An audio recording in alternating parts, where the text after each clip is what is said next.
Was it your first question? Because I'm thinking there were so many other things you could have asked. Why did you choose that? Face coverings in this country should be banned. If you want to go around in a black cloth, then go back to the country where that is their culture. Welcome back, everyone. I've noticed an increased number of videos lately about banning the burqa. Today, Ian Dales discusses with Reform UK Sarah Pochin on the matter, and apart from public safety and apparently women's rights, she really doesn't have anything else to say. Let's not forget she gets absolutely destroyed during her 1 hour long interview on Newsnight, which was labelled as a car crash. Seems like she's still recovering from that whiplash. Let's take a look. There at least be a debate around banning the burqa, Sarah Pochin? Absolutely, there should, Kevin.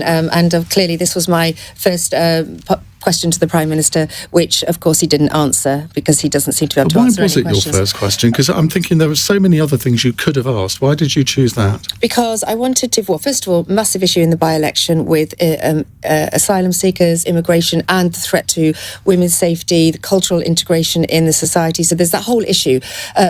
But also I wanted to raise the point of public safety. The fact is that our police have a tough job as it is. All face coverings, I've actually widened and always meant it to be a question about face coverings, except when you're making a point and in Parliament and you've got a few minutes to do it, then ban the burqa was everyone remembers those words. But the point is, face coverings in this country should be banned on the grounds of public safety and on the grounds of, in my view, suppression of women. This is not our culture.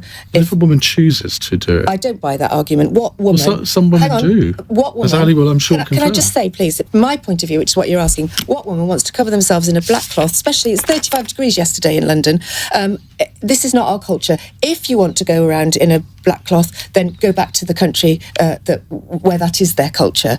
But we don't want it here. There are many British-born Muslims who wear the face cover. I know. I went campaigning in Bolton in 2017, and I went up and down streets, and women would not speak to me. Why would people want to speak to you? I mean, come on, you're on national television telling the same people you want to speak to go back to your own country. She mentions concerns of illegal immigration, specifically talking about those coming in on small boats.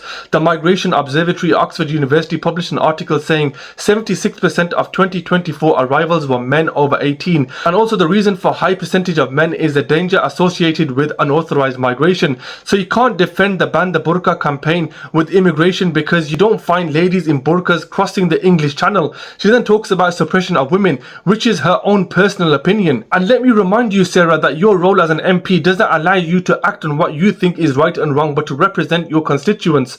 She says, and I quote, "Go back to the country where that is the culture." She clearly doesn't know the difference between religion and culture, and that same logic can be applied to any other culture or religion that doesn't reflect her image of British values. This lady is causing a divide, she's causing hate, and she's causing problems. Let's continue. Steve, you used to represent a constituency with a very high Muslim population. Yeah, about 20% of the constituency, British Muslims, about a third would vote Conservative. So I make 3 points. First, everyone without exception should be prepared to show their face when it is relevant for security. And they do. And they do, without exception. Second, people confuse the burqa, niqab and the hijab. And forgive me, I think Sarah's saying burqa when she means niqab, and she might want to ban the niqab. Some people want to ban the hijab. But what I'd say is the hijab is scarcely any different to what a nun would wear, and nobody's talking about banning that. So I think the crucial point here is people should be prepared to show their face. But the third point I'd make, which to me is really the bottom line, in a free society, politicians ought not to be in the business of telling women to wear clothes which are more or less demure by their own judgment. Some women are choosing to wear the hijab or indeed the niqab for religious reasons because they don't wish to inspire men to temptation. And I don't want to be there, but others do, and I think they should be free to take those views. But as long as they're prepared to show their face when it's relevant for security reasons. Jim?